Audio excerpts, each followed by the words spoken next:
Okay students, तो ले दे के अभी तक हम लोगों ने जितना इतनी देर में पढ़ा, बस ये एक छोटा सा टेबल आप याद रख लीजिए, फिर आपके लिए बहुत इजी हो जाएगा। चलिए ध्यान से देखिए, समझिए बात को, देखिए ध्यान से। 3 डायमेंशनल में 2 अरेंजमेंट, एचसीपी और सीसीपी, हेक्सागोनल क्लोज पैकिंग और क्यूबिकल क्लोज पैकिंग।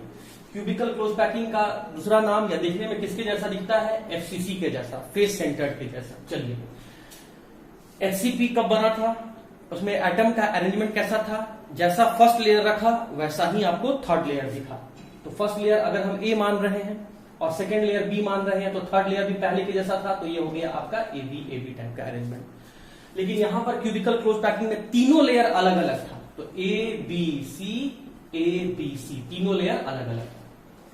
अब तीसरा लेयर को बनाने के जब दूसरा लेयर बनाए थे, 2 तरह का वॉइड था, टेट्राहेड्रल वॉइड और ऑक्टाहेड्रल वॉइड। तो दूसरा लेयर का टेट्राहेड्रल वॉइड पर जब तीसरा लेयर रखे थे तो एचसीपी, दूसरा लेयर का ऑक्टाहेड्रल वॉइड पर जब तीसरा लेयर रखे थे सब सीसीपी। तो इसका मतलब ये बना था टेट्राहेड्रल वॉइड पर रखने पर, और ये बना था जब ऑक्टाहेड्रल वॉइड के रखने पर। डिफरेंस आप देख सकते हैं। एचसीपी में लैटिस पॉइंट कहां था स्टूडेंट? कॉर्नर पर था, फेस के सेंटर पर था और बॉडी के सेंटर पर था।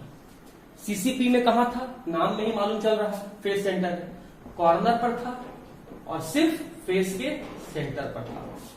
रैंक मतलब total number of atom, hexagon में 6 और क्यूबिकल क्लोज पैकिंग में 4। सही।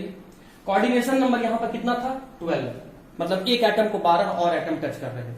यहां भी कोऑर्डिनेशन नंबर कितना था? 12। सिंस दोनों में कोऑर्डिनेशन नंबर सेम था, इसीलिए पैकिंग एफिशिएंसी जो है वो दोनों में सेम था। कितना कितना?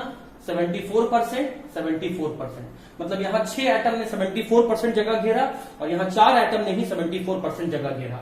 सिंस नंबर ऑफ एटम्स के द्वारा जगह ज्यादा घेरा गया है, वॉइड्स कम है, इसीलिए दोनों का नेचर भी आपका सेम होगा कि melting point, boiling point, hardness, tensile strength सब ज्यादा है, सेम यहां पर। एग्जाम्पल के बारे में बात कर लें तो इसका एग्जाम्पल मैंने क्या बताया था कि बेरिलियम, मैग्नीशियम, स्कैंडियम और टाइटेनियम जो एलिमेंट हैं, उनके एटम्स इस तरह के अरेंजमेंट में पैक रहते हैं। Nickel, palladium, platinum, copper, silver, gold, इन एलिमेंट्स के जो अंदर एटम प्रेजेंट है वो सारे एटम्स इस तरीके से अरेंज रहते हैं 3 डायमेंशन में। तो यही हम लोग को पढ़ना था स्टूडेंट, 3 डायमेंशन में एचसीपी और सीसीपी। तो अब आइए स्टूडेंट कुछ न्यूमेरिकल्स हम लोग सॉल्व कर लेते हैं। चैप्टर को देखो सिंप्लीफाई करने का मैं तरीका बता देता हूं। सबसे पहले तुम क्रिस्टलाइन और एमॉर्फस सॉलिड का डिफरेंस पढ़ लेना।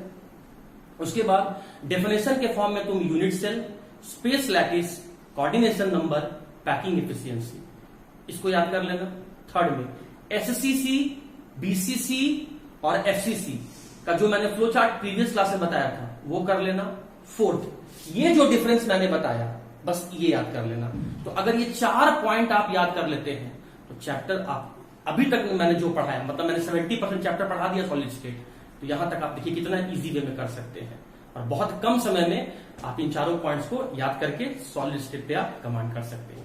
अब आते हैं स्टूडेंट हम लोग इसका न्यूमेरिकल्स में, और न्यूमेरिकल्स में पहले हम एनसीईआरटी का जो इंपॉर्टेंट न्यूमेरिकल्स है, सारा न्यूमेरिकल करने की जरूरत नहीं है, जो इंपॉर्टेंट है उसको हम लोग डिस्कस कर लेते हैं। तो एनसीईआरटी आप लोग अभी निकाल लीजिए, और एनसीईआरटी में जो क्वेश्चन है, क्वेश्चन को मैं सारा नहीं लिखूंगा, क्वेश्चन का जो मेन कीवर्ड है उसको मैं लिखकर न्यूमेरिकल को सॉल्व करवा देता हूं।